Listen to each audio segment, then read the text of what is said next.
Welcome to Indiana Sports Beat Radio. So for the thousands in attendance and the millions watching around the world. It's time! 3 on the way. Oh! It went in! It went in! And Indiana wins the ball game! Know your role and shut your mouth, you jabroni! Float game for the win! Taylor's gone. Goodbye. Touchdown, Indy. Woo! IU. America. They got a football team now. It's pretty simple. I win. Google me. You know that I'm the cream of the crop. Now, here's Jim Coyle. Welcome, everybody. There you go. The championship towel, Indiana, champions of the Big Ten Conference on this Monday. Welcome in. Appreciate you being with us. Looking forward to another fun show and big one. No doubt today as the Indiana Hoosiers make history Saturday night and Sunday as they go from doormat, outhouse to the penthouse. They go from having been the losingest program in football, no longer that, but now to the top of the heap in all of college football and amidst the greatest turnaround in sports history. And I didn't know, not just college football, sports history. Find me something bigger. That great discussion of another point in time, but who cares? Because this is spectacular. It is fun to watch. Here's one of the towels. I know for those of you that are listening on the radio can't see it, but it's just one of the towels that they gave out in Indiana football. It's got the Big Ten championship trophy on it. So to the victor go the spoils, and the spoils are many. As I think I sent out a tweet during the game toward the end that if Indiana wins this game tomorrow, they'll continue to make history because not only do they win the Big Ten championship, they would have been number one in the AP poll, which they are, number one in the CFP, which they are. The Heisman Trophy winner will come home to Indiana, which that is yet to be told. The votes are in. I think that deadline is today, I believe. So yes, today 5:00, I believe. But pretty sure Fernando did what he needed to do. Something else I think I said or sent out that Fernando has to have a Heisman performance, because that's what they were going to need to win the game. And a Heisman performance does not mean you throw for 900 yards. What it means is you make the plays that need to be made when they need to be made. And did that. That and another guy who is maybe the unsung hero of this entire season, Charlie Becker. I mean, a guy that no one even knew about really until guys started getting hurt. Elijah Surratt went down. He's feeling all of a sudden. He's like, he's making some catches. Then, of course, the catch at Penn State, amongst others, and continued maybe the biggest play of the game for Indiana when they go down that right side toward the end of the game to put the game away. That's a big time throw and pass and gutsy call, just everything. But the big time plays were made when they needed to be made on the offensive side. Defensively, they were making them all damn game. All damn game. They were rolling. This team is, man, defensively, they are unbelievable. And I've told you this. I've said this for weeks and weeks and weeks. I was sick and tired of hearing about Ohio State's defense when Indiana is just as damn good. That there were no, and not only were they just as good, that they played a tougher schedule. So they don't have to prove jack squat now. They got the marbles, they got the trophies, they got it all. Number one in the AP poll for the first time in program history, in the history of the AP poll as well. In the first, in the history of history. It's just a magnitude that continues to move. Even when people think that this landslide has stopped moving, it's a massive landslide that is just wiping through, but it's not done. It ain't done yet, baby. Not by a damn long shot. National championship, national title on the line next. That's what they're chasing now. Indiana is a legitimate, if not the, I think they're the favorite to win the national championship. Now, will they be made the betting favorite? I'm going to bet not. But I can't imagine if they're not that it's far off. I don't know how you don't make them the betting favorite personally. They have passed every test. They pass every test in ways that's better than how it should have come out. And no matter what, it's like, oh, okay. It's like, well then do this. The people, as fans, you got to understand, especially if it's coming from fans, who cares? Fans are not, fans of other teams generally are pretty ignorant of other teams. For one, it's just the emotional attachment, but they're very attuned to the stats and numbers of their own teams, not so much of others. And they're very attuned to stats of their own team where it helps benefit them greatly. But all of that, none of that matters, baby. Buddy, oh buddy, we're going to hit the break so we can be ready for the Fish to join us. Man, oh man, I wish I'd have got to hear his call the other night. Well, we'll get to hear him live with us here in just a minute. We're back with more Indiana Sports Beat Radio right after we hit our first break. After that, we've got the man with us, Don Fischer. Andy Moore Honda is Bloomington's #1 Honda dealer for a reason. Buy a new Honda and get a 3-month break from car payments. That's right, no payments for 90 days. That includes the all-new, all-electric Honda Prologue, and you get it for just 0.9% financing. Or the 2024 Honda Ridgeline Black Edition or the Honda Accord LX, both for just 1.9% financing.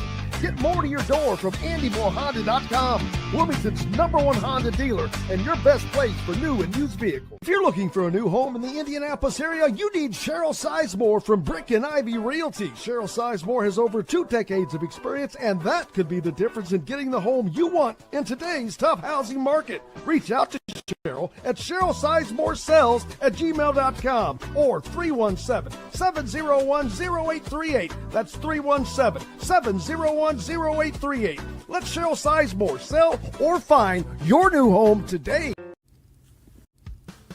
Huddle up, football fans. Tailgate season is here and nobody gets you ready for game day like Academy Sports and Outdoors. Swing by your local Academy store or shop online at academy.com to find everything you need from grills to jerseys and more. Be a watch party legend with gear from top brands like Nike and Under Armour, all at unbeatable prices every day. With 8 Academy stores across Indiana, including our Bloomington location, fun can't lose and neither can you. Gear up today at Academy Sports and Outdoors. Zach Browning here to tell you about an offer you simply can't pass up. If you're looking for the best coverage of Indiana football and basketball, which includes recruiting, weekly chats, podcasts, as well as access to the best national team out there, then look no further than thehoosier.com. The best part, it's just $1 for the first week. Oh, and did I mention that you get a full year of access to The Athletic when you sign up? You can't beat the coverage, and you can't beat the deal. So head over to thehoosier.com today and sign up for just $1. It'll be the best decision you ever made. Welcome back, Indiana Sports Beat Radio here on this Monday. I think Don Fischer should be joining us here in a minute.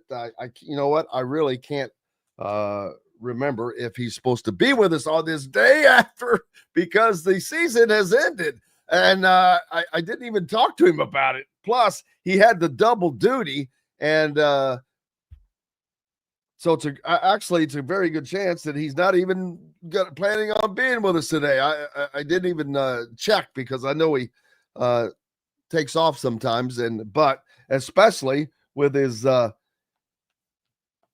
double duty on Saturday, calling both the basketball and the football game. We did not talk about the basketball game. Actually, not much to talk about, to be honest with you.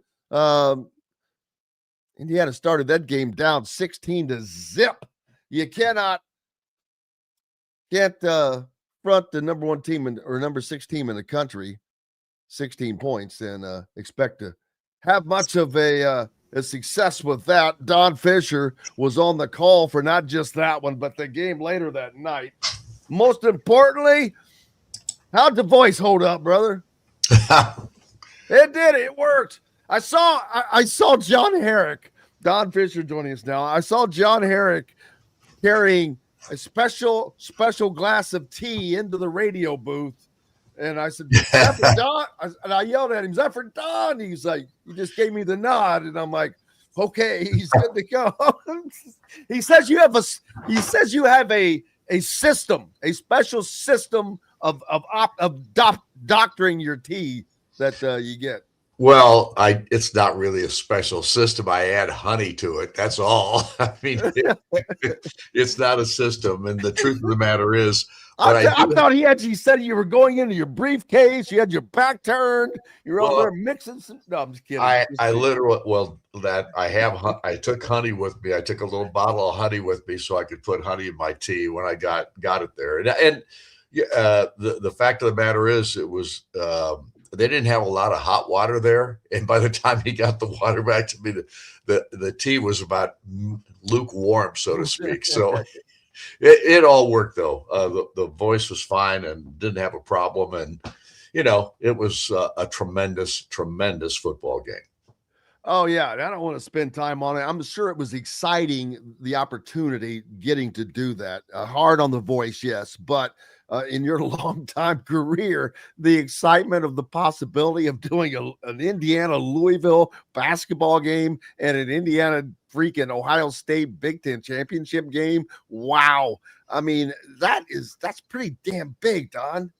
Well, it is in the sense of 2 really important ball games, and the one being the biggest in that sense, because without question, playing for a Big Ten championship at Indiana has only happened twice before this opportunity took place. And it was an honor to be a part of it, of course, just to be involved in it in that sense and to get a chance to broadcast that type of a game.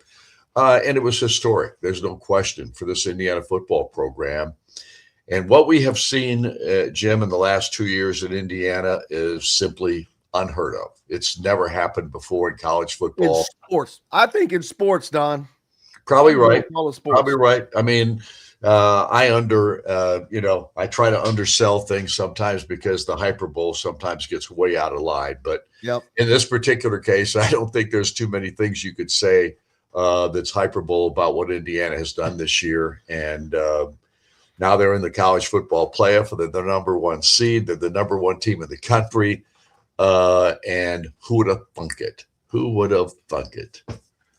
No one, but and we didn't have a reason to, but that's what makes this so special is there was no hint. There's no rise. There's no having some little history like Northwestern, they've been to the Rose Bowl, but nothing. No, you're going from 0 to 1,000.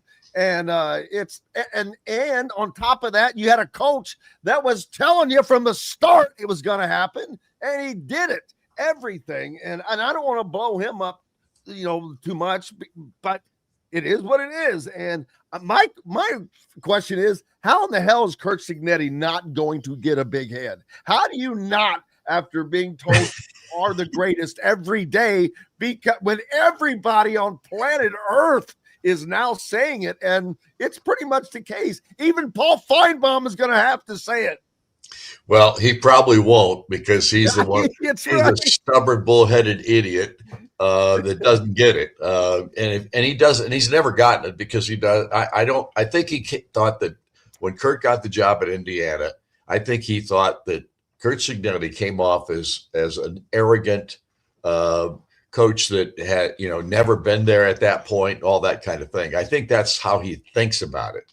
And I don't know that because I don't know Mr. Feinbaum, and I don't care if I know him one way or the other, because his opinion isn't any more than mine or yours or anybody else's. It's not that important to me in that context. But the thing that bothers me most about it is that he won't admit that this guy is a tremendous football coach. It's the whole SEC, Don. That's what pisses me off about the whole SEC. Sankey, it's the whole mantra. We are it, and you are below us. We deserve 7 bids, as he said. And I'm like, dude, they cannot recognize anybody else, any other greatness, and that is that's the aggravating thing. It's just the bombasty of it, and who cares? All you got to do is go out and beat that ass again for a third straight time. Can you imagine a third straight national champion with 3 different teams? I know before you don't like talking about that, but just that possibility, I love stirring the pot. And I hope that it is Indiana. And I hope next year, if it's not Indiana, it's Oregon winning 4 straight. But Indiana is now a legitimate national title contender, Don. They're number 1 in the AP poll for the first time ever, number 1 in the CFP. And I think it all bodes well. I like how how it's set up. I like the layout of everything. And so I'm looking forward. First up, though, the Rose Bowl, man. Well, and that's the other thing, too. I got to go to the Rose Bowl for the first time last year because of Indiana playing UCLA in a regular season game. So it wasn't the Rose Bowl. From my perspective, it was simply a game at UCLA in the Rose Bowl. But this will be the Rose Bowl, and it'll be just like 1967 in the sense the parade and everything, baby. Exactly. So the whole thing will be so much like what an actual Rose Bowl has always been. And so that, to me, is going to be the fun part of this whole thing, and to be a part of it. I'm just humbled and honored to be sharing in it with everybody else that's an Indiana Hoosier native. Well, it's just amazing to watch this team, watch them after the wins, watch them do what they do, watch them win how they win, watch them win with guys that are no stars, 0 stars, 2 stars, whatever, looking at the stars. Fernando was looking at the stars on the first play, and that was the question I asked Cignetti in the presser. Coach, what were your thoughts when on the first play of the game you look up and your quarterback is on the turf? And he was just like, oh, man. So I think his heart skipped a beat when Fernando hit the ground on that first play, but obviously showed his toughness coming back, and he took a hell of a shot, a lot of shots. Well, here's the other thing about that celebration afterwards. All these guys, all these players that were interviewed, they were all talking about team. They were all talking about brotherhood. Exactly that camaraderie that this team has, and giving credit to all their teammates. Fernando was right at the top of that group, thanking the good Lord for having him put them in the position that they were in. It was just really cool. And honestly, from my perspective, Indiana handled it brilliantly. I'm talking about the players, the coaches, and what Coach Cignetti said. I mean, people talk about Kurt Cignetti being arrogant, those kinds of things. They just don't know. They simply do not know what kind of guy this guy really is. And that's the thing that I don't like about Feinbaum, because he won't admit. I mean, the bombacity that we saw last year for Kurt Cignetti, was with It was purpose. needed. It was needed. It had to change the whole atmosphere of Indiana football and the thinking process that people had about Indiana football. That's why he said what he said, and then he backed it up. Yep. And of course, they said, well, they played nobody last year, blah, blah, blah, blah, blah. Well, they played a lot of really good football teams this year, and they've beaten them all, just so you know. Yeah. So admit, people, that you can make a mistake on somebody and a team. And if they would do that, then I would be fine with it. But so far, I haven't heard that apology, or at least an admission that what we talked about and what we're talking about is factual. Well, the one solid way they'll get it, 14, 15, 16-0. That means a national title. And then So looking forward, we don't know who Indiana's going to play next. Indiana right now looking to get healthy, Don. I know some guys took some dings. They did all this without Omar Cooper. Right. The star that they had, Elijah Surratt, makes a great grab. But once again, Charlie Becker. How I've never seen a guy go from, I don't want to say anonymity, but from like he wasn't needed because they had so much. They were very receiver rich with EJ Williams and Omar Cooper and Elijah Surratt and Nowakowski. Then all of a sudden, Charlie Becker starts making these fantastic plays, and now he's making plays that are needed. And the play of the game, probably, Don, that throw along the right side. Yeah, well, there's no doubt. I mean, that was the play. That was the backbreaker for Ohio State, literally. Fernando Mendoza's throw was spectacular, and Charlie Becker's catch was just as spectacular. I mean, and those guys' connections this year, think about that. The Penn State ball game, the connections that he made with Charlie Becker in that game that Fernando did. And, I mean, we've seen some tremendous football from this ball club this year and some exciting finishes. We've seen everything that you want as a football fan. And this Indiana football team has provided probably as much excitement and as much fun as we've ever had at Indiana in my time. Because obviously I take nothing away from that 1967 Big Ten championship team, or tied for the Big Ten championship team with Purdue and Minnesota that year. And they went to the Rose Bowl. So, and what they had, what was the term that they used for the all the people that got on airplanes and bought airplane tickets and everything to go to the Rose Bowl? Because it was, I guess, one of the greatest transitions of people from the Midwest going west to see an Indiana football team back in the day. Well, you're about to see it again. No doubt.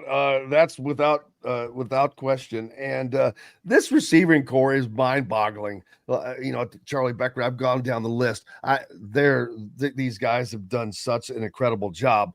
But defense, Bryant Haynes, again. I've said it at the start of the show. I've said it so many times. I got so sick and tired of hearing about Ohio State's defense. I'm like, hey, great. They got a great defense. Indiana is just as good, I'm telling you. And Indiana had a tougher schedule, and their numbers were right there. So I'm like going, Indiana's defense showed 5 sacks.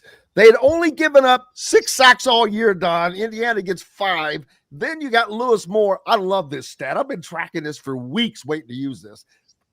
Oh, Lewis Moore got his 6th interception. That's one less than Ohio State has. Yep, there's no doubt. And Lewis Moore has been terrific this year. A guy that you don't hear much about has also had a great year, and that's Jamari Sharp. And nobody talks about him because D'Angelo is such a great player. There's no question about that. But Jamari Sharp has been tremendous as well. Those 2 corners are as good as any corners in the country in that context. Here's the thing. Indiana will be tested again here in this playoff. There's no doubt about that. And there are some really good teams in this college football playoff scenario, and they could all beat you if you don't play your best football. The good news is that we have a coach that sticks to that process to get them ready to play a football game. And that's what I'm so forward looking to, because I know this team will be ready to play and meet every challenge. Whether they can win every game or not, we'll just have to wait and see, because you can only win or lose on the field. Yep, and I'll let you go. Next time I will ask you, because if this being the Rose Bowl, there's going to be obligations they have, which I think are probably going to be outside of the window of SIG's normal operational method of operation of going to those games. So I'm wondering about how that may affect things, but we'll save that for next week, my friend. Trust me, he'll make the adjustment. No doubt. We appreciate you, brother. Glad that you made it through. Great. Look forward to seeing you soon. Yeah, we'll probably see you tomorrow night. Got a basketball game to take care of. Yeah, see, didn't even worry about talking about that. That's okay. Well, we got plenty of basketball this season. No Football question. deserves it right now. All right, Don man. Fischer, Thanks. the voice of the Hoosiers. Appreciate you, sir. You bet. We've got more coming up here on Indiana Sports Beat Radio. Actually, we don't have to jump out this second, but yeah, there's the Fish. Made it through both broadcasts. He had basketball and football duties. Of course, basketball was rough way to go for Indiana, but man, Mendoza's getting back to the football game. Early on, his Heisman status was looking a little early on, his Heisman status was looking very iffy. He got knocked right in the chops. Well, he didn't get hit in the jaw, but he got knocked. He had the air knocked plumb out of him. But you didn't know it at the time. You couldn't tell. You just saw the hit. You knew it was brutal. It came from Caden Curry, the badass dude out on the edge there for Ohio State. And Fernando did not move. Gets up. As soon as he jogged off, I'm like, he'll be fine. And it took him a while. That first half, not a great one. Indiana only able to produce 6 points, a missed field goal. It did not look good at that point. Defense kept Indiana in the game. The offense had more yardage at the half and at the end of the game. And as a matter of fact, Indiana ended up with 340 yards to 322 for Ohio State. Of that 322, 46 yards came on that last play. 46 passing yards. If it wasn't for that, they keep him to less than 220, which is what Indiana had. More importantly, Ohio State with 58 rushing yards, people. Who's got the defense? Yeah. 58 rushing yards. Ohio State only with 2 penalties on the day. First downs, 17-17. Third downs, Ohio State was 4 of 11 on the day, but they were 0 for 4 at the halftime and were 1 of 7 at one point. Total number of plays. I love looking at stats between these two teams. Total number of plays, Indiana ran 57, Ohio State 56. Average yards per play, Ohio State 5.8, Indiana 6. Golly. Average yards per completion, Ohio State 12, Indiana 14.8, and that jumped late in the game. Here's another one. Average yards per rush, Indiana outrushed Ohio State. That was huge. They had 118 yards rushing to that 58 that I talked about. And that was big. Big. But nothing bigger than the defense. Sacks, baby. 5 sacks, 29 lost yards, 9 tackles for loss compared to 4 for Ohio State's vaunted defense. Mercy, my. Boy, oh boy. Yeah, that's huge. But this is what Indiana's done all year long. And it didn't matter that they did it against Oregon. It didn't matter that they did it at Iowa. It didn't matter that they did it at Penn State. They just kept getting ignored. You can't ignore it now, baby. It's just fun to watch. It is fun to watch. Now, Jeremiah Smith ended up with 144 yards on the day. 46 of that came on the last stinking play. It aggravates me that they gave up that yardage on that last play. Just knock it down. You're not going to call pass interference on that. Tackle it, grab him by one of his arms, pin it down. It's a scrum in there, baby. Now, Ohio State did. Wow. You know why Ohio State had 58 yards rushing? And they had Bo Jackson that had 83 because Julian Sand was negative 29 because he got sacked all day long, running for his life. Hey, Ohio State's good. Indiana could end up beating them again. You never know. They could meet them again. If Ohio State manages to get through the their side of the bracket, when we come back, we'll talk about who's playing whom, who's going where. Yeah, Joe Klatt's done a good job. How did you enjoy listening to the game? How was the calls? Anything that jumped out at you? Lots more coming up. We're back with it here on Indiana Sports Beat Radio. Glad to have you with us. Andy Moore Honda is Bloomington's #1 Honda dealer for a reason. Buy a new Honda and get a 3-month break from car payments. That's right, no payments for 90 days. That includes the all-new, all-electric Honda Prologue, and you get it for just 0.9% financing. Or the 2024 Honda Ridgeline Black Edition or the Honda Accord LX, both for just 1.9% financing. Get more to your door from AndyMooreHonda.com, Bloomington's #1 Honda dealer and your best place for new and used vehicles. If you're looking for a new home in the Indianapolis area, you need Cheryl Sizemore from Brick and Ivy Realty. Cheryl Sizemore has over 2 decades of experience, and that could be the difference in getting the home you want in today's tough housing market. Reach out to Cheryl at CherylSizemore@gmail.com or 317-701-0838. That's 317-701-0838. Let Cheryl Sizemore sell or find your new home today. Huddle up, football fans. Tailgate season is here, and nobody gets you ready for game day like Academy Sports and Outdoors. Swing by your local Academy store or shop online at academy.com to find everything you need, from grills to jerseys and more.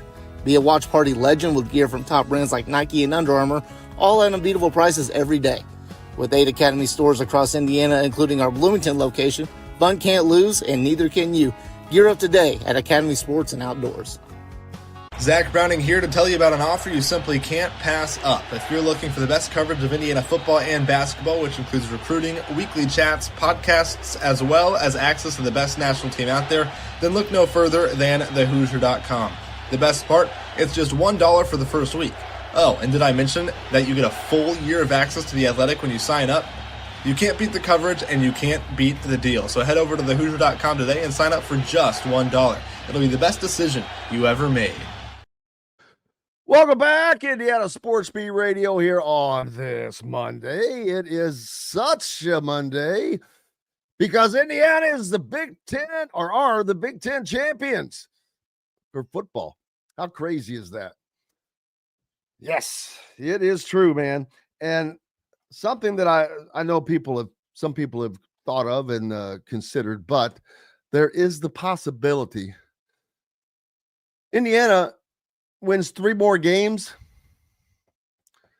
they will be the only teams in college athletics at that moment with the undefeated football champion and the last undefeated basketball champion. That's going to be on a bunch of t-shirts. I promise you. Pasadena next up on the dais for Amadeus for Indiana. That's 3 weeks away though. That'll take place on New Year's Day. So they've got time to rest up, heal up. Everybody else though is going to be playing except for the four bid teams. Greg Rakestraw from the ISC Sports Network joining us. Busy weekend for him as well. How are you, sir? I'm good, and my apologies for my tardiness. I hope you're having a great start to your show. You're never tardy, brother. If you're here, you're perfectly on time. It's always a good start. Had Don Fischer on, of course. He made it through as busy as you are, and I know you've probably done this multiple times. I'll guarantee you that. He got to call at an Indiana basketball and football game in the same day, which of course that has happened before, but not in the same city. So there have been times where he's had a fill-in for basketball, but of course he was not going to miss that. And I had intended to take as a joke some honey and tea with me to the game, but didn't need to do that. John Herrick. I saw him. I was up in the press box. He had a big old thing of tea. He's walking, and I was like, "Is that for Don?" And he's like, "Give me the big nod." So yeah, Don was getting everything ready. But what a great day for sports! First of all, in the city of Indianapolis, it is the sports capital of the world. I don't care what anybody says. There's no freaking argument. Damn it! First of all, you've got the Indianapolis 500. That should just start and stop the conversation right there with the largest sporting venue in the world. Then what else? What do you want to add in? USA Gymnastics? You want to add in the NCAA? You want to add in the Final Four, the Super Bowl, the NBA championship, an NBA team, pro this, pro that, Greg. Plus, on top of that, we got Greg Rakestraw. But it's the greatest sports city in the world. And it just handles like that event Saturday. They handled that like it was a Girl Scout social. It's what we do here. It's a pretty big Girl Scout social with 68,000 people there. But again, it's just, this was the vision of the generation, maybe even two before us at this point. You know, I would encourage folks to go try to find, there's this great documentary that Ted Green and the folks from WFYI did maybe 10 to 15 years ago at this point, called From Naptown to Super City. And it kind of shows the formation of the Indiana Sports Corporation, as I like to call them, the other ISC. They were around first before our ISC that I work for on a full-time basis. Let me just state that publicly. But they do a tremendous job, and it's a reason why the Final Four is here every 5 years. It's the reason why the NCAA has been here for the last 25 years. It's a reason why the Super Bowl is here. There's a reason why maybe the ultimate example of the functionality and efficiency of Indianapolis as a sports city is actually the fact the NFL Combine has been here since its inception.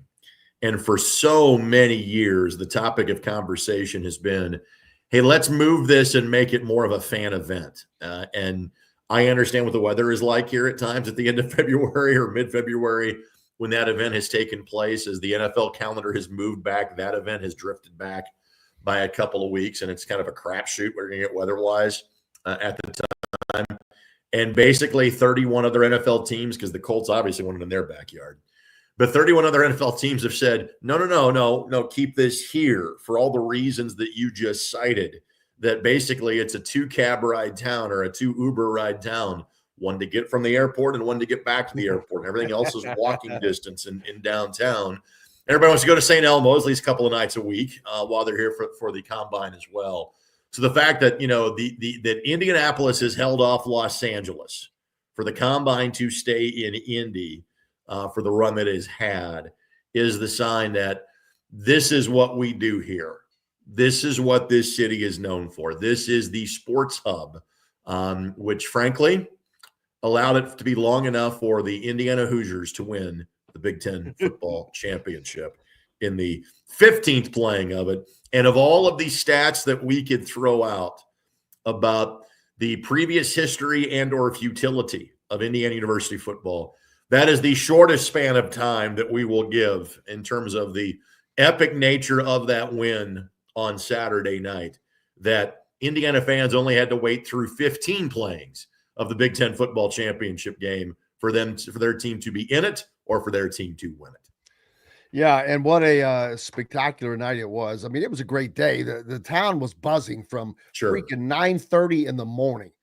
I'm not kidding. There were lines outside of bars like Clayton's Country Bar downtown, where we were, amongst others, all down through there. I mean, lines. This was like this is a day Indianapolis dreams of, that they wish they could get once a week or once a month. Sure. If they get one of these once a month, oh my God. But that's what they do, like you said, and they do it well. I didn't see anything that there were holdups there. Everything was just easy to get to. It's easy to get in, out, and that's great. And that's what makes that city is so great. And I hope that they leave the freaking Big Ten championship there instead of being stupid and doing like, oh, let's move it to Las Vegas this year because there's so many Big Ten fans out west. What I would say is this, Jim. I actually think the expansion of the college football playoff helps keep the game in Indianapolis. In other words, you need to make it more drivable, knowing that, again, the fans of the teams that are going to make Indy likely know they have at least one more playoff game to go to, if not a couple. And so I actually think that there is less chance of that game moving. Obviously, the other thing you have to take into consideration is that, there's less places because in December, unless you're going to play it at the Rose Bowl or the Coliseum, it needs to be indoors. And so that really means that you've got Indianapolis, Minneapolis, Detroit. The biggest threat to the Big Ten football championship Kevin game, Warren's gone. The Big Ten championship is not going back to Minneapolis, Greg. Right. I would say it would be Chicago if and when the Bears actually build that facility in Arlington and make it a retractable roof or just a full-out dome. And given the fact that not only is that the home office for the Big Ten, that literally the office is down the street, that's the opportunity for that game to move, at least an alternate like the old days of the Big Ten tournament, going back and forth between Chicago and Indianapolis every year. But again, you're right. For the fact that the first 15 have been hosted here, that's pretty special. Yeah, it's been pretty good. And what a way for this season. And I know that covering Indiana is not what you do, but it's just. Did you see the Colts game yesterday, Jim? We can talk about the Hoosiers all you want to. Yes, I did, unfortunately. Yeah. But you cover Indianapolis. You cover Indiana as a state. And I mean that wholeheartedly, because you have your finger on the pulse of everything that's going on, and I love that. And this is so big for the state. You don't have to be an Indiana fan. It's huge for Indiana high school football, and Indiana's going to have a Heisman Trophy winner. There's no doubt in my mind that he did what he needed to do in the second half of that game. He was going into it. I'm like, he's lost it. He was there and he slipped there. And then at halftime, I said, these suckers are going to let Diego Pavia come in and win the Heisman because neither one of them was doing much, but it was because they were playing against the two best defenses that they've ever seen in their lives.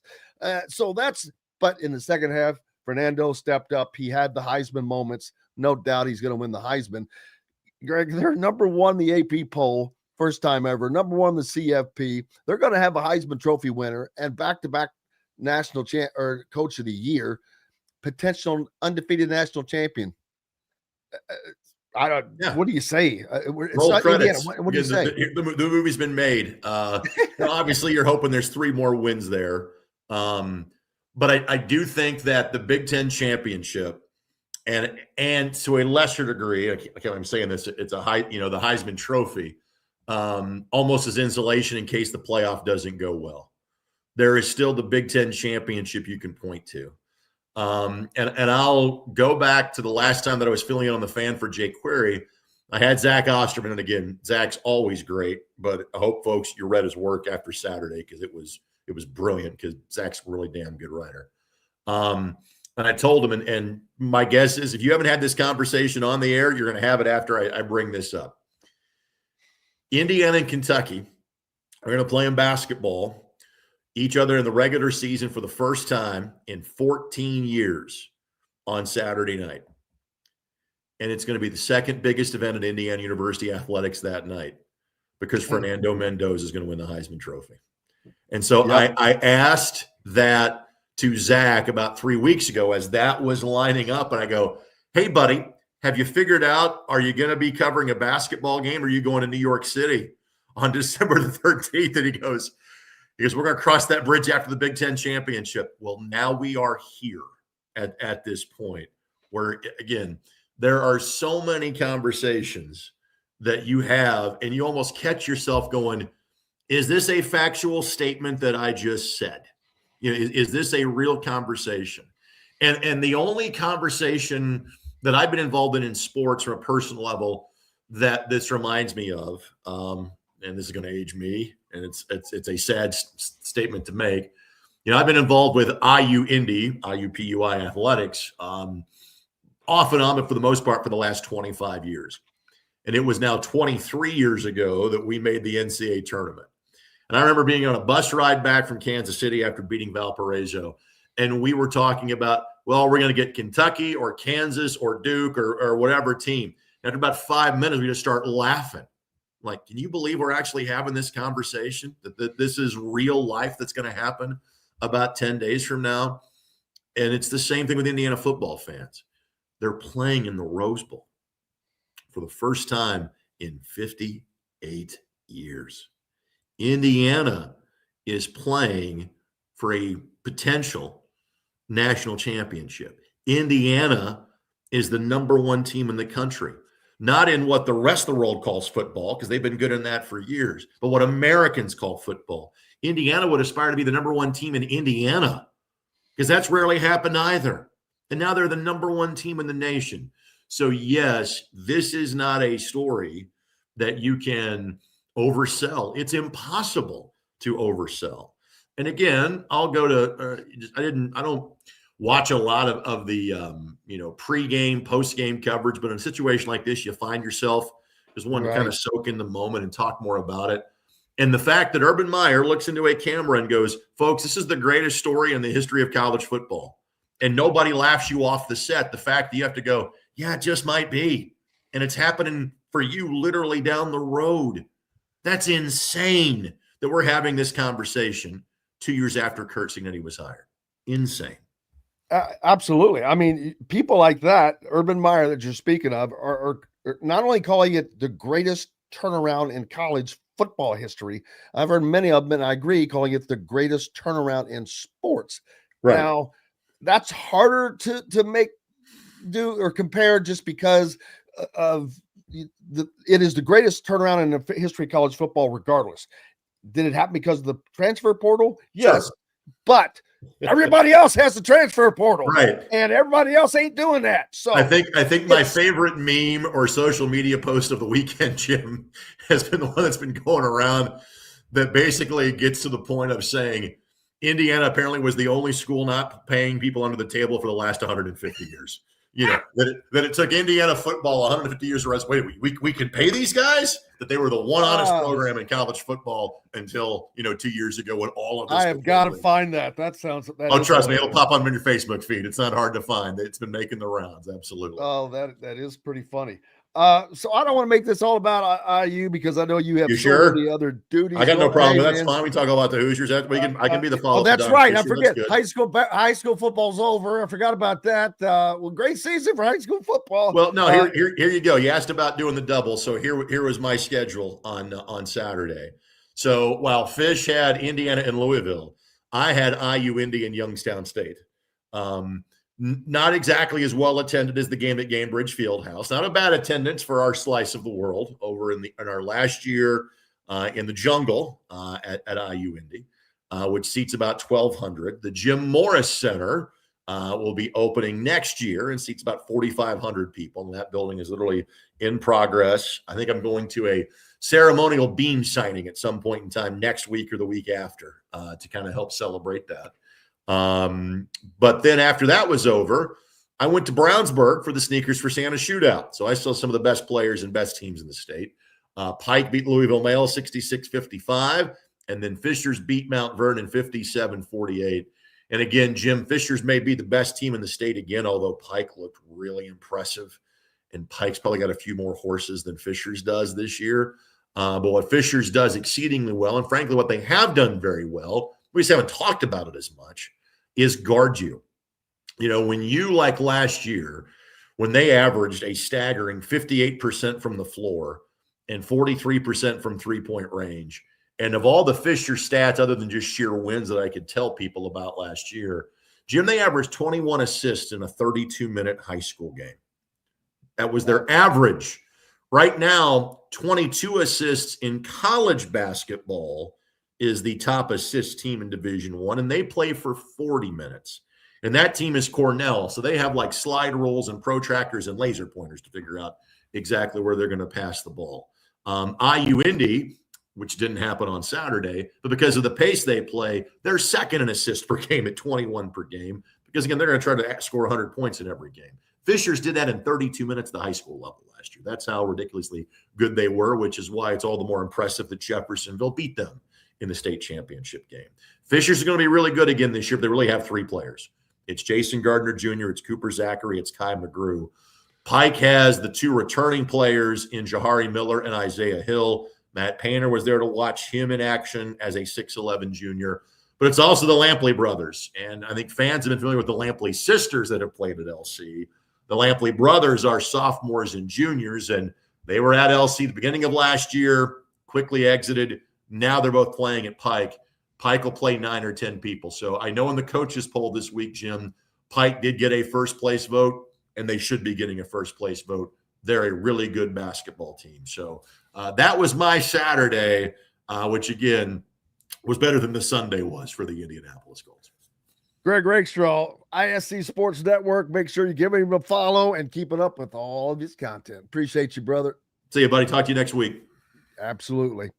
We're back with Dustin Dopirak right after these messages. If you're looking for a new home in the Indianapolis area, you need Cheryl Sizemore from Brick and Ivy Realty. Cheryl Sizemore has over 2 decades of experience, and that could be the difference in getting the home you want in today's tough housing market. Reach out to Cheryl at CherylSizemore@gmail.com or 317-701-0838. That's 317-701-0838. Let Cheryl Sizemore sell or find your new home today. When it comes to apparel and promotions, Freethink has you covered, literally, whether it's 24 or 200 shirts for sports leagues, businesses, or groups. Freethink Apparel and Promotions can also create your very own merchandising store. Freethink Apparel and Promotions did it for Indiana Sports Beat Radio, and they can do it for you. Whether it's screen printing, embroidery, digital printing, promotional products, vehicle wraps, or anything else under the promotional line. See what Freethink Apparel and Promotions can do for you at freethinkapparel.com. Huddle up, football fans. Tailgate season is here, and nobody gets you ready for game day like Academy Sports and Outdoors. Swing by your local Academy store or shop online at academy.com to find everything you need, from grills to jerseys and more. Be a watch party legend with gear from top brands like Nike and Under Armour, all at unbeatable prices every day. With 8 Academy stores across Indiana, including our Bloomington location, fun can't lose, and neither can you. Gear up today at Academy Sports and Outdoors. Whether it's a night out with the family, after work with colleagues, or catching the game with friends, Bubba's 33 is the place for you. Bubba's 33 offers a mouthwatering menu of selections that are all made from scratch every day. The portions are big, but the prices are small. And with over 50 big screen TVs, you'll never miss the big game. Bubba's 33, pizza, burgers, beer. Welcome back, Indiana Sports Beat Radio on this Monday. I hope your weekend was great, and we're getting your week started off well. Dustin Dopirak joins us now, so our good day keeps on rolling. How was your weekend, sir? He's frozen, and we'll have to get him back reconnected with us, so we'll get him on here. But my weekend was busy. I was up in Indianapolis, of course, for Indiana basketball at Gamebridge Fieldhouse. And then, of course, the Big Ten Championship. Long day in Indianapolis, but what a fun one.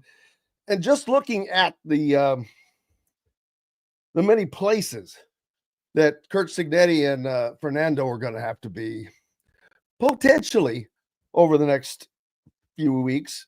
Of course, in Indianapolis for the Big Ten championship this weekend. New York on Saturday for the presentation of the Heisman Trophy. And I can't remember. Dustin, he might be in the Final Four for that. I don't know. Me, yeah. No, obviously. I did a great job of passing. You've got the size of Xander Diamant. What's that? You've got the size of Xander Diamant, you know. He was slightly more athletic, and I mean, I think I'm better looking, obviously, needless to say. Well, of course, that goes without saying. Really? He cracks me up, man. He's no, he was hilarious. He loves gigging. You bring up Ohio State, oh, out comes Xander Diamant, baby. But hey, you know what? I would too. He had no business on the field with them back in the day, and yet here he was running around at times making them look stupid. It was kind of fun. He was a player, man. No, I mean, I didn't cover most of the Diamant era. I think I saw him get recruited, and I just the whole story was hilarious because he was like his dad was Days of Our Lives. Yeah, and you're like, what? Like, wait a minute, it got better. I was just having this discussion last night. Mm-hmm. His mom was on an episode of Seinfeld. Yeah. Mm-hmm. The tractor episode is generally how one describes it. If you're a Seinfeld person, you kind of know. Yeah. She caught something from a tractor seat from her previous boyfriend. Right. Okay. All right. Yeah. I recall. That was his mom. You can be famous for being on a Seinfeld episode. Back in the day, man, that was, everybody watched that show every Thursday. Like, it's not like, like some people stream it, some people don't. Like, everybody watched Seinfeld in 1994. Come on, man. But yeah, no, it was a wild story, and you're just like, okay, like and of all people to have recruited him, Kevin Wilson was that was what we were like, all right, this, self-admitted country bumpkin from Maiden, North Carolina, who's just, just embraced being good old boy as much as you possibly could, goes to LA to get a quarterback. No, not just a quarterback, short, thin, Jewish. And this is stuff that Xander points out. Okay, right. Actually, he did in a post the other day. He was mocking. He was like, this short, skinny, white, Jewish, whatever deal, whatever he went out and did. Which was funny. But yes, it goes right in with the comparison you're making. It's like, how did this happen? Where the hell did he even find him? Yeah, well, LA, but like, why did Kevin Wilson think I've got to go to LA? How? But he did. I can imagine. But maybe the nightlife was good out there. Fair. Yeah, but we're making a lot. Let's delve right into that. That'll go swimmingly. Yeah, I was gonna have the rim shot there. Speaking of LA, I know and Indiana football.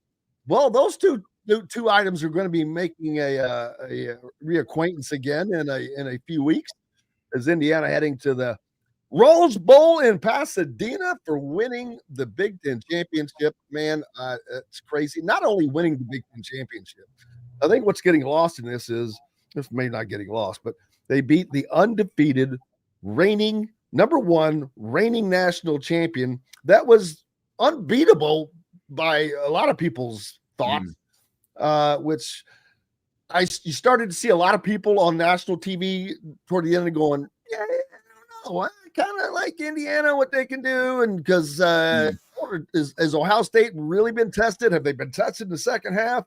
Kind of what we saw. Yeah. Indiana was right there step for step. And in the second half, Indiana did what they've done. Indiana, that's the thing. They're just as strong at the start or stronger at the end than they are. They get stronger. They don't fall off defensively or offensively. Offensively, I relate them to a rattlesnake. You can walk by them 3-4 times and you might get lucky, but that fifth time, bam. And that's what they have, that kind of quick strike capability. And doesn't matter if it's Charlie Becker or Elijah Surratt. It's just fun to watch that team play, I have to say. It's news to me that you can get past the rattlesnake 3 to 4 times. Like you get 3 or 4 free passes there. I didn't know that. Probably.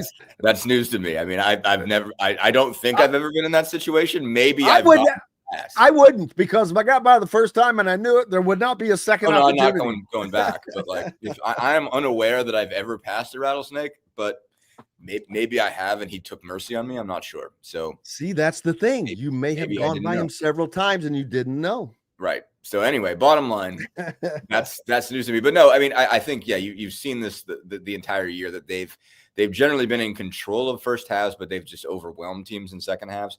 But this was just, I mean, this obviously was different, and it was on paper, you're looking at this thing and saying, like, the only reason that you would look at it and say, well, Indiana can't hang is because you don't trust the numbers.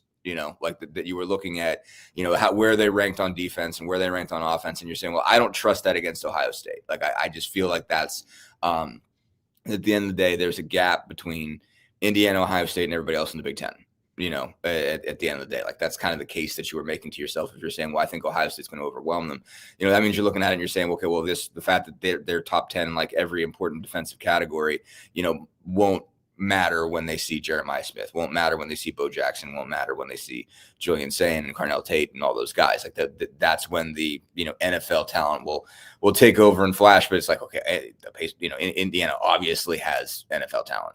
Obviously, I mean like once it got started and we started to see, like, it was not easy for Ohio State to move the ball at all. 58 rushing yards, like 2.2 per carry, like they were outstanding up front. And, even when they like Ohio State opened up holes, like somehow they get a hand on somebody, like where Jackson would like get to the hole and then like end up falling for 3 yards, but just somebody got a hand on his thigh pad and he went down, like not to like act like he couldn't see, that's some like, failure on his part. But like every time, like when it seemed like, okay, like he's about to get that through that hole, he's about to get 6 or 7, somebody just grabs a shoelace and, like they managed to drag him down. And it was just, I mean, they won up front, so 5 sacks, like they won up front so much. There was like constant pressure on Sain. And so I guess that's the thing. You look at it, maybe if you're an expert, and I've seen this before, like obviously, like you've covered teams and seen games where you're like, okay, like I'm not sure if they're legit. We need to see it against a team like this. Then you see it against a team like this and you say, okay, there is a gap, like that. Those numbers stand up against, your Illinois, your Penn States or whatever, your Wisconsin's, but they don't, they don't get it done against Ohio State or in some cases, in previous years, Michigan or, other Penn State teams. This group was like, okay, no, this is legit. Like the size up front is legit. The speed, the strength, everything. Like they can win against Ohio State offensive linemen. They have fantastic skill position players on both sides of the ball. And yeah, I mean, I think it's just what once you got about a quarter in, you're like, no, this is that even. And it's going to come down to who knows what, like the numbers do stand up. They are legit, like they are what their, stat sheet and their record shows them to be. They're 12-0 and they have one of the best defenses in college football. And they have one of the best offenses in college football. And so does Ohio State. And this is going to be one of those games. So, like you over the course of like a quarter, especially through the first half, you're like, no, this is going to come down to it. These really are the 2 best teams in the country. And, I guess decided by somebody shanking a kick. So, yeah, well, Indiana had one of those. It was a tit for tat on that deal. Shocker, though. A shocker. But it was funny. There was like 3 things when I'm sitting up there where I'm sitting that I called freakishly. Yeah. And I was just sitting there and I'm like, he misses this field goal. I don't know. I have no idea why I even thought that for a second.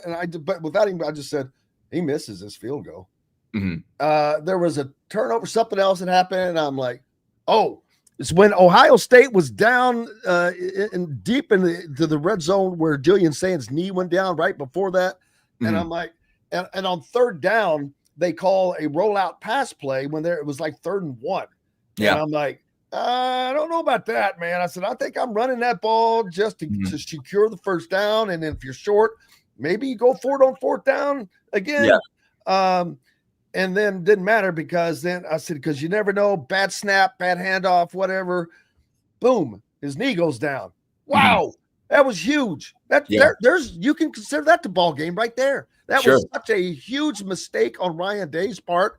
that I have not heard a lot of people talking about, but doesn't matter. At the end of the day, you've got to give Indiana's defense the credit for doing what they did. They were in the backfield, Ohio State's backfield, 14 times for tackles, including the sacks and tackles for loss, which is twice as much from as Ohio State. But just fun stuff, Dustin. Just fun to see in sports.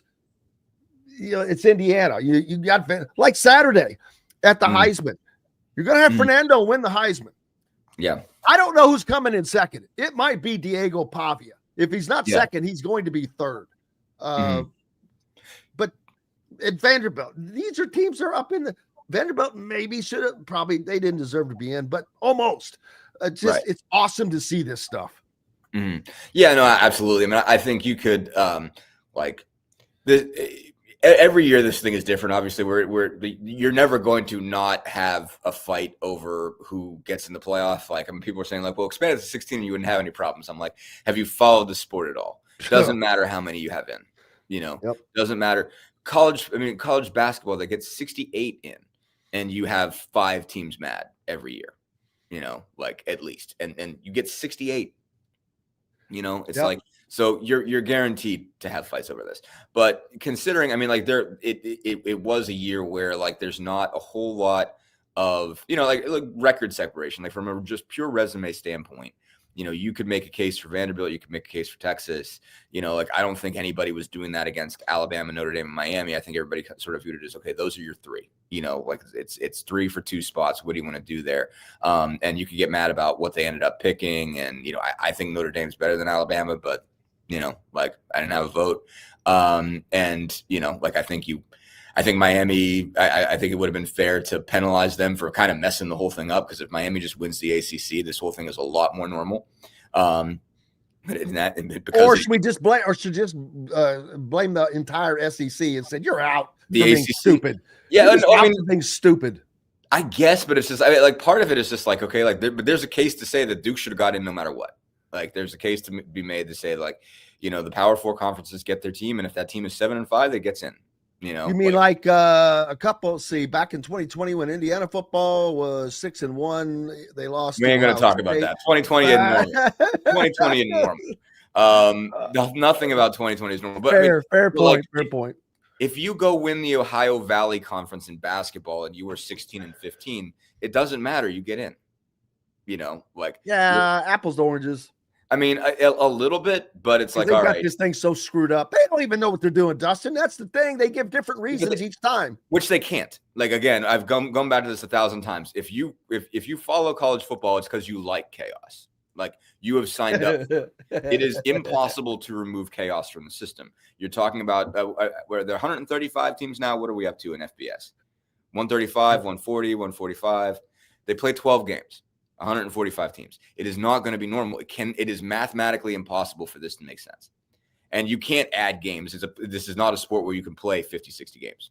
Like maybe you could expand the season to 15, and that's about as far as you can extend a college-age male body running into these collisions all the time. Like and that's probably not going to happen.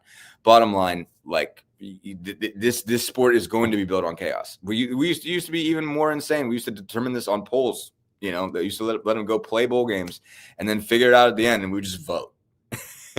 And we're like, whoever the AP says is the national champion, whoever 65 guys.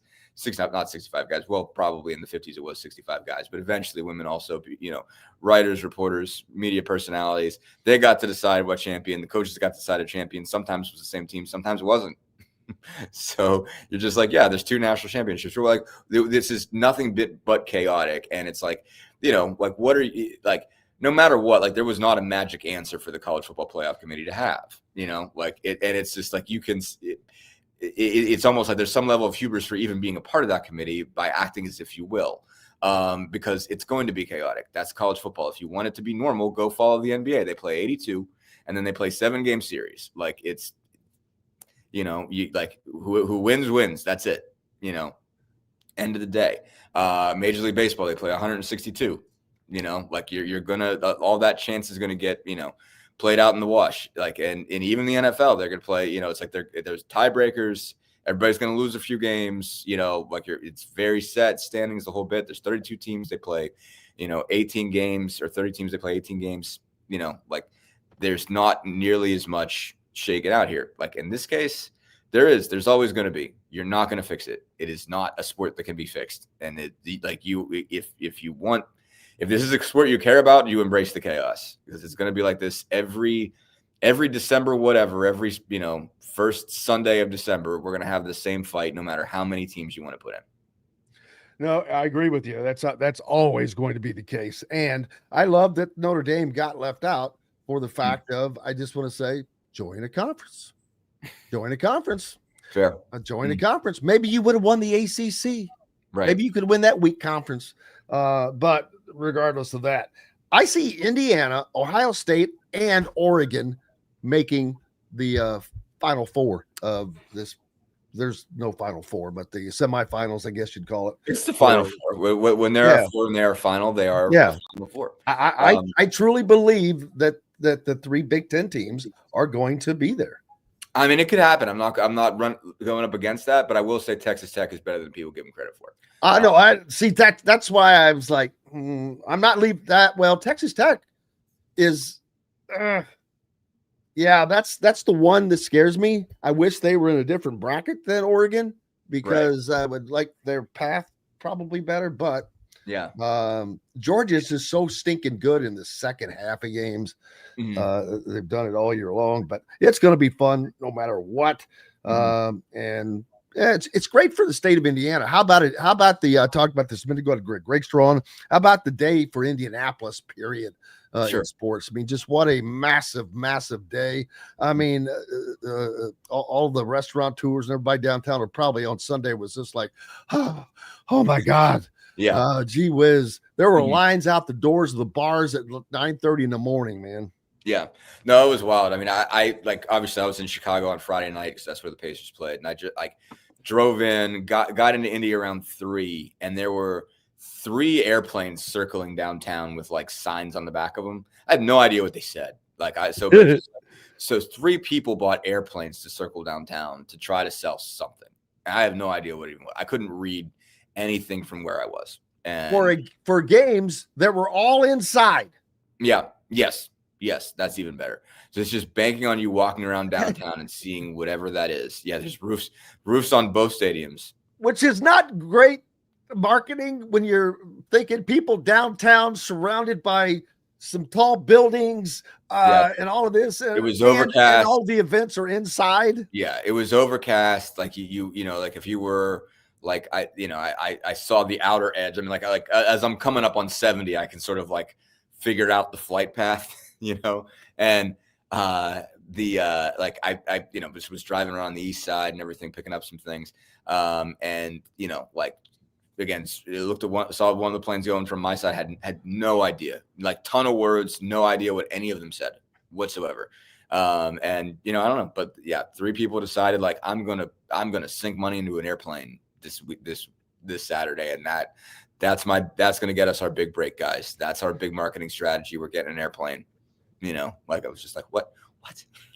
So, but yeah, I mean, it was that kind of event. And that's just one of the super cool things about being in the city is that, stuff like this happens. Now, it doesn't always happen that it's IU in the Big Ten championship game, obviously it never happened since there's been a Big Ten championship game, but combining, just having a big event to start with that just, lives in your locale, and then, having, your closest, I guess, school.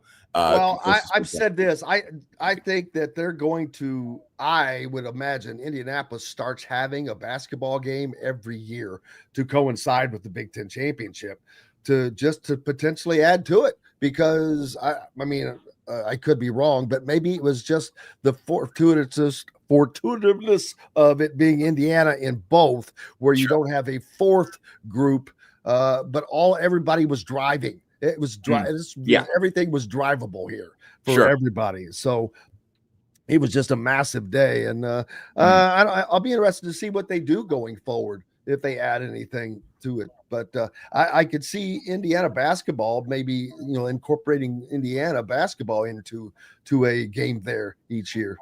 Yeah, I mean, I think if you're IU, like you have to hold open the possibility that this is going to be a thing. Oh, you know what? I just thought of it, Dustin. What's that? Now that they have the Louisville and Kentucky series back, you rotate either Louisville or Kentucky on that day in Indy. Yeah. It'd be a thing. I mean, the Kentucky deals are already contracted out. Right. And so the question for the is, next few years, yeah. Yeah. I mean, I think it's a big thing of do you want to put that in Indy? That's what I mean. That was a big part of that fight. Is IU Kentucky playing back at Assembly Hall? Well, that was part of it because I think that Kentucky is always going to make part of it not playing at Assembly Hall twice in a 4 years time, only playing once, but maybe not with the new coach. That's the thing. Like that was such a Calipari deal, and does Mark Pope care? Mark Pope's having a bit of a rough one. What's that look like? Like he's had a pretty successful career up to that point. This team is not operating the way that they were expecting and hoping it would.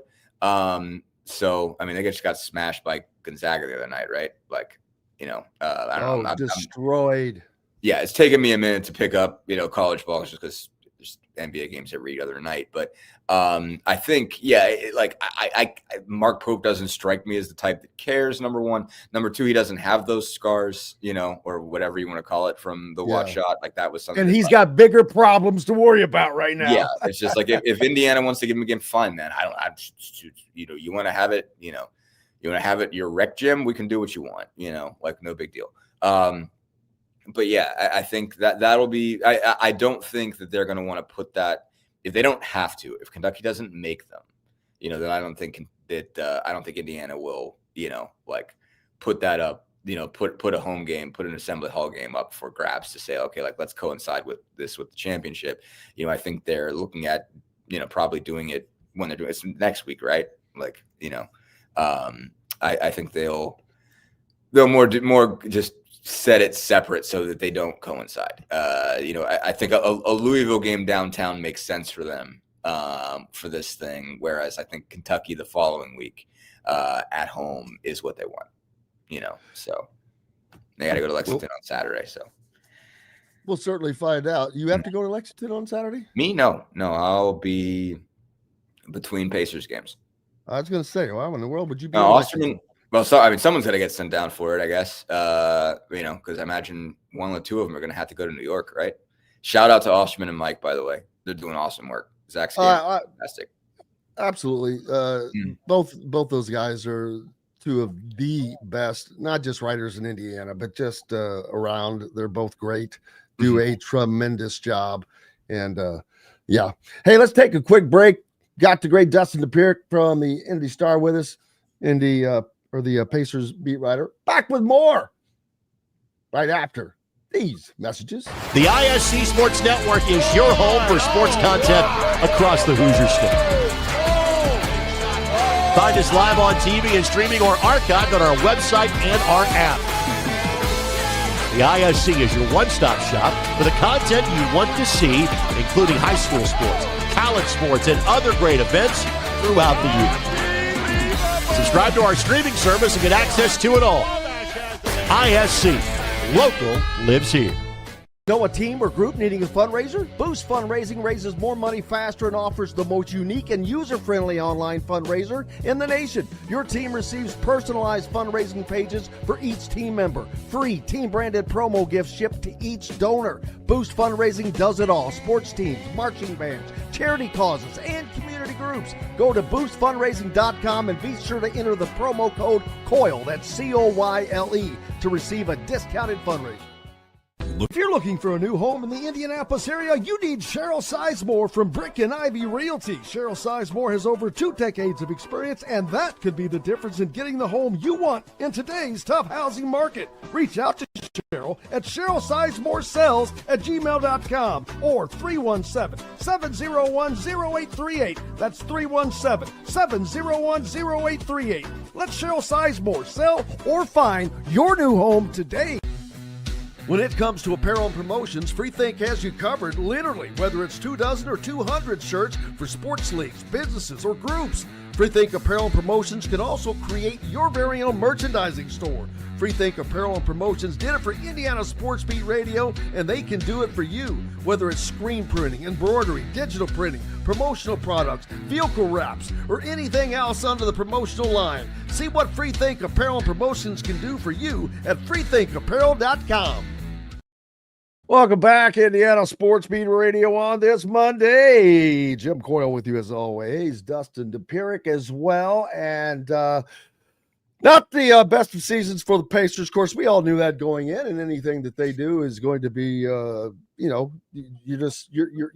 got one arm behind your back all year long, and you know that. So actually, this team should come out of this season stronger. I know that sounds stupid, but there's not a whole lot else you can try to do other than to gain from a season. You know that whatever you achieve is people know what you got going for you. No, I mean, so yeah, it's been an interesting watch. It's been strange to kind of see them go through this and just considering just how much they achieved last year. And then all of a sudden you're like, oh, all right, well, this thing is just going to run into a wall here. And you're just going to spend a year trying to figure it out. And again, like we talked about it a bunch, but I don't know what this team would have been if it was healthy outside of Halliburton. But it's not going to be until February. They're not going to be fully back until they get Obi Toppin in February. And, every time you're like, okay, they're close to being, 100% to everybody else being back. They lose somebody else. Ben Shepherd just picked up a calf injury the other day. That's going to cost them a little bit of time. And I don't, maybe it'll be a month. I don't know, maybe it'll just be a couple weeks, but one way or another, he's not going to be back today. He's not going to be back Friday. He's not going to be back Sunday. They're working Quentin Jackson back, that'll help the cause some, but, Aaron Nesmith might still be a while. Rick Carlisle said maybe, sometime this month. So, maybe by Christmas, somewhere in that range, you could see Aaron Nesmith back, but you don't know. And so they're just trying to figure it out with what they got. They're closer, they're closer to a functional team. They just beat the Bulls on Friday night. Chicago's really, really struggling. They beat the Bulls twice. In a week, and them and the Wizards. So they've won 3 of their last 5, after starting 2-16. So I guess that counts as progress.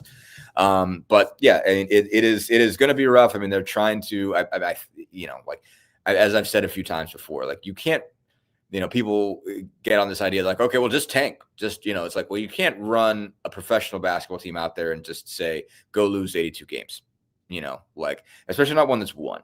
If you're, dealing with a bunch of puppies and they're all 22 to 25 and, they've never won before and they don't even know what it takes. And the playoffs is something that's just a distant idea for them.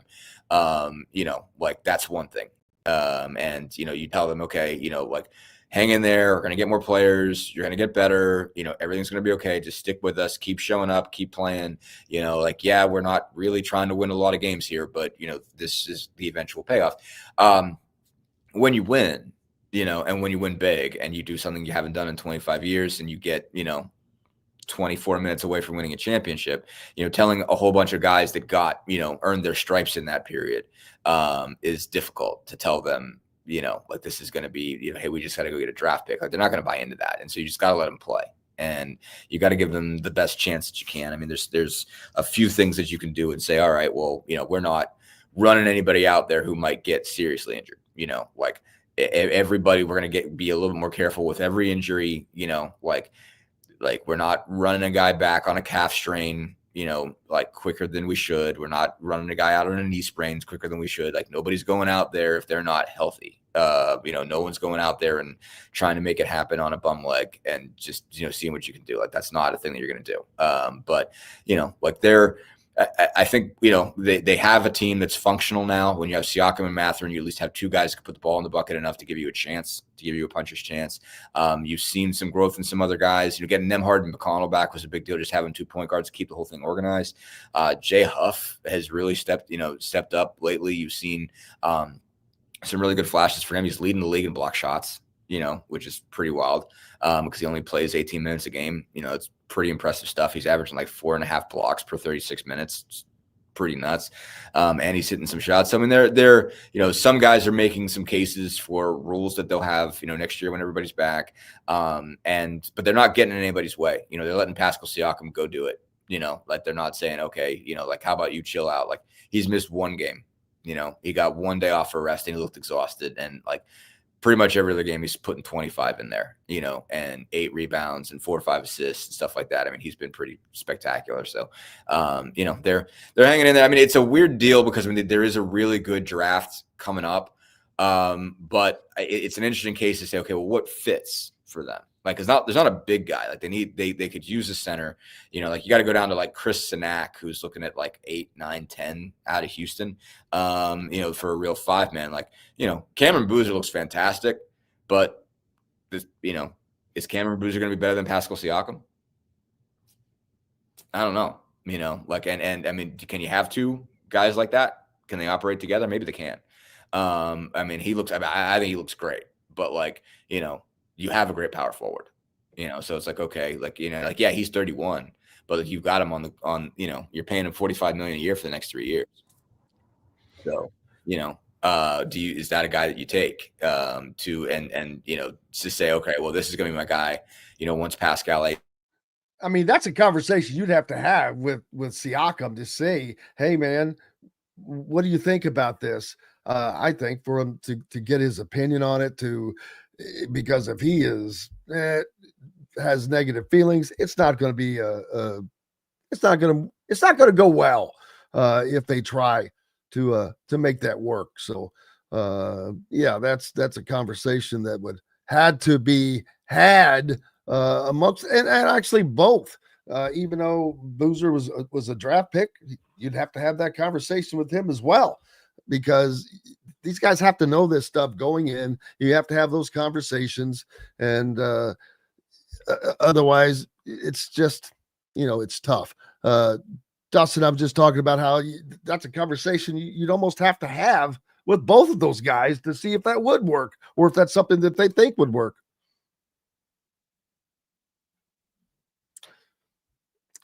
We'll work on getting Dustin back, and if not, grateful for the time we had with him this week, and we'll have him back next week. But if we can get him, but yeah, like I said, but you've got to make lemonade with rotten, with bad lemons, however the saying goes. But when you get lemons, you make lemonade, rather, I guess. Just that simple. There's not the great thing is the expectations are low. As a matter of fact, the expectations are purposely that you want to keep low. Hey, Dustin's back with us. I was just talking about, you'd have to have a conversation with both of those guys, actually, to see, hey, to make this team better. What do you think about this? Right. Yeah, no, certainly. I think it's been a pretty open organization to start with, especially with the max contract guys, especially with Halliburton and Siakam, and Halliburton's going to be involved in that discussion. It's like, okay, like if you've got 2 different guys who operate like this, can you make that work? And, do you play them together? How do you make that work with your Nembhard, your Nesmiths? They got to make a decision on Mathurin, this season to see where he fits in all this. And that's another thing. I mean, like if it's not Boozer, you're looking at Peterson or DeBonsa. And you're like, basically, and the question is like, okay, are those guys better than Mathurin? And do you take them just because you get to start over, and you get to, give them a rookie scale deal, and then you have 4 more years to make a decision. Whereas Mathurin, you've got to make the decision right now. That's going to be some interesting stuff to me. It's sort of like, because there's just not as much as it's like, well, top draft pick plus, already established team equals better, like number one, it doesn't always. Number 2, like just where does it fit? Like who who fits in there? Like what do they need? And like what do they need? But also like, is it there? Again, like you probably, you could pick it like 10th and get Sinak, and I don't know how long it's going to take for Sinak to be a game, like starter ready player. No idea. I haven't watched these guys enough to know at this point, but the guys that the top 3, like everybody's top 3, you could say, okay, well, you have that at home, like, do you like, what are you, what does this look like? And maybe they're just that good. It's like the old, my boss Nat, reminds me all the time of Bobby Knight telling, the guy from Portland when he said, I didn't draft Jordan because I needed a center. And they was like, well, draft Jordan and play him at center. What are you talking about? And it's like, I don't care if you have Clyde Drexler, just play them both. What are we dealing with here? And so, Peterson could be that good, and DeBonsa could be that good. It's just like, you know what? He's a wing. He'll beat everybody, he's better than you think. You're not going to be thinking about Ben Mathurin in 3 years if you have AJ DeBonsa. Maybe you won't. I don't know. So we'll see what that looks like. But, it's interesting that it's not obvious, you're not looking at this and saying, okay, this isn't a year where Wemby's on the table. Where you're looking at very good players and you're looking at very good depth. So I don't want to and again, I love Boozer. I think he's tremendous. I was really impressed by his inside-outside game, what he can do. But I watch Pascal Siakam every night and I'm like, okay, well, Pascal Siakam's all that with a 7'3" wingspan, so that's, he's different, it's wild what that guy can do. And so you're like, all right, well, what's that look like? Can Boozer just sort of fit in as a complementary piece? What are you talking about a couple years from now? So we'll be interested to see. Absolutely. Well, keep up the good work, my friend. Dustin Dopirak, the Indy Stars beat writer for the Indiana Pacers. Appreciate you as always, brother. Appreciate you, Jim. Have a good week. You too. Dustin Dopirak joining us here on the program. Back with more right after these messages. Andy Moore Honda is Bloomington's #1 Honda dealer for a reason. Buy a new Honda and get a 3-month break from car payments. That's right, no payments for 90 days. That includes the all-new, all-electric Honda Prologue, and you get it for just 0.9% financing. Or the 2024 Honda Ridgeline Black Edition or the Honda Accord LX, both for just 1.9% financing. Get more to your door from AndyMooreHonda.com, Bloomington's #1 Honda dealer and your best place for new and used vehicles. If you're looking for a new home in the Indianapolis area, you need Cheryl Sizemore from Brick and Ivy Realty. Cheryl Sizemore has over 2 decades of experience, and that could be the difference in getting the home you want in today's tough housing market. Reach out to Cheryl at CherylSizemooreSells@gmail.com or 317-701-0838. That's 317-701-0838. Let Cheryl Sizemore sell or find your new home today. Huddle up, football fans. Tailgate season is here, and nobody gets you ready for game day like Academy Sports and Outdoors. Swing by your local Academy store or shop online at academy.com to find everything you need, from grills to jerseys and more. Be a watch party legend with gear from top brands like Nike and Under Armour, all at unbeatable prices every day. With 8 Academy stores across Indiana, including our Bloomington location, fun can't lose, and neither can you. Gear up today at Academy Sports and Outdoors. Zach Browning here to tell you about an offer you simply can't pass up. If you're looking for the best coverage of Indiana football and basketball, which includes recruiting, weekly chats, podcasts, as well as access to the best national team out there, then look no further than thehoosier.com. The best part, it's just $1 for the first week. Oh, and did I mention that you get a full year of access to The Athletic when you sign up?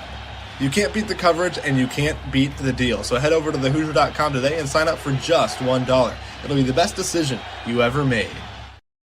Welcome back, Indiana Sports Beat Radio on this Monday. It has been a fun day Monday as your Indiana Hoosiers football team, they're the #1 team of the land as first time in program history, #1 in the AP poll, #1 in the coaches poll, #1 in the college football playoff rankings, all of it.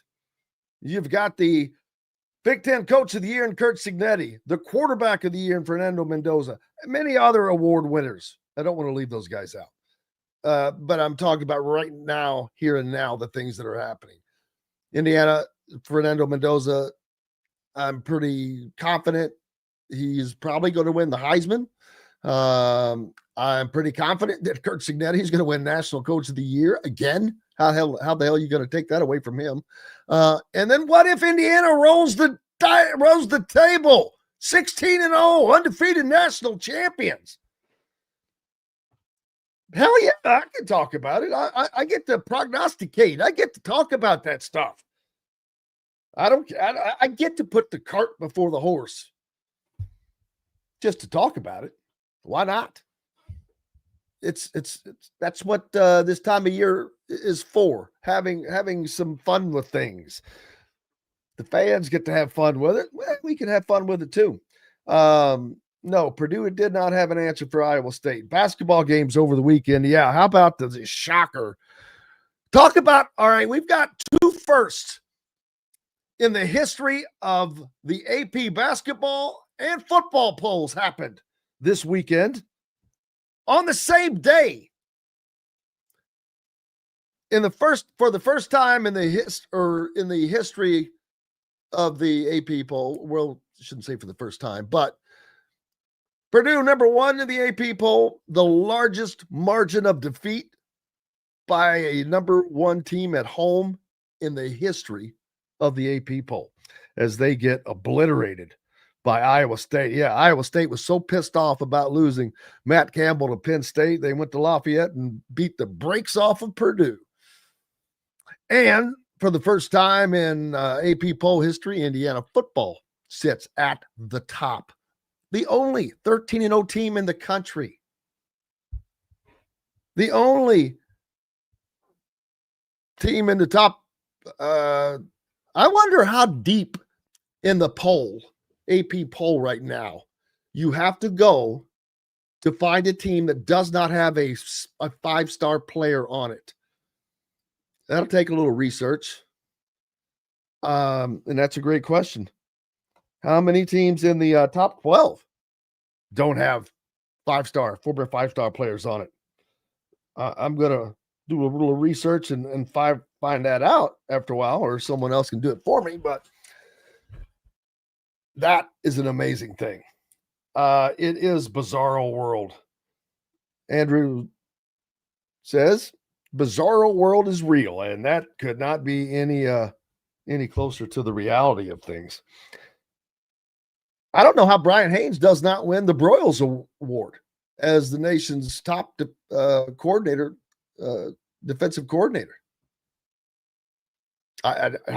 He was close to winning it last year. There's no way you don't give that to him this year. I don't care what anybody says. Indiana has had the best defense year in, or game in, game out all year. They've done more than anybody in college football. I saw someone ask about Alabama's stout defense. I'm like, Indiana just played the toughest defense they're going to see this year. That's a fact. Now, I'm not saying Indiana's not going to have tough-ass games. They are. But they just played against the toughest defense they're going to see. Not the toughest defense in the country. That's Indiana. Luckily, they're not playing against themselves. But you know what? That's another thing. Indiana practices against their own defense. Iron sharpens iron. I hate to say that. I hate to be, use a cliche, but there you go. Yeah, I agree, Andy. I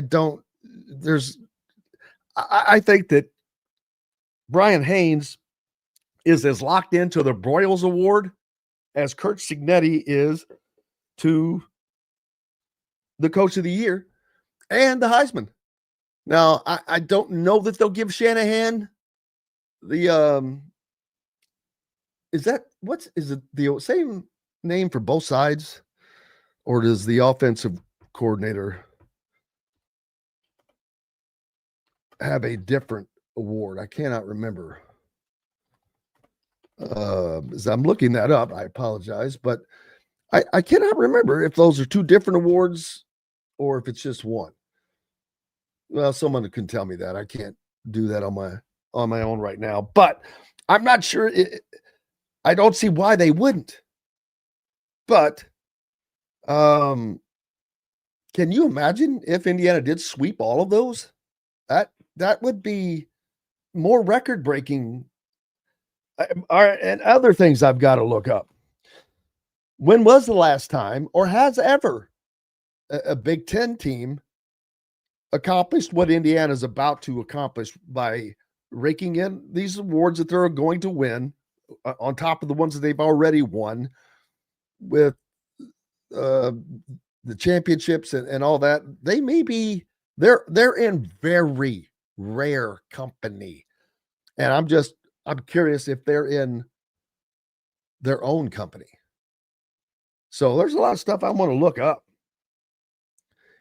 because we're not talking about just program history anymore for Indiana. They're making history, period.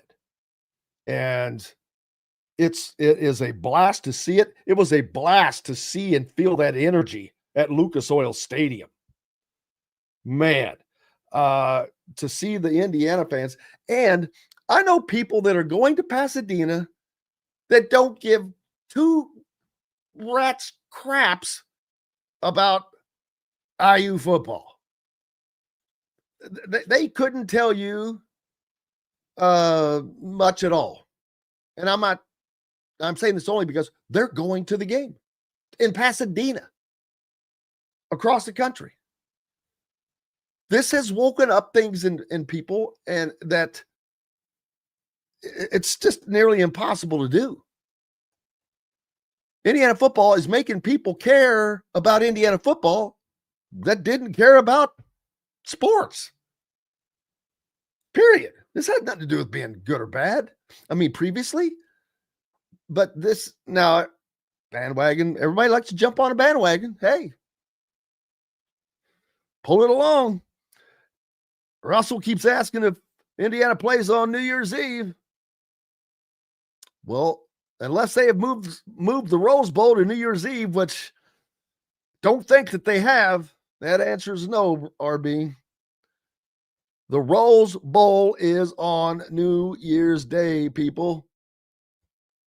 Has been since 1492, when Columbus sailed the ocean blue and played in the first game.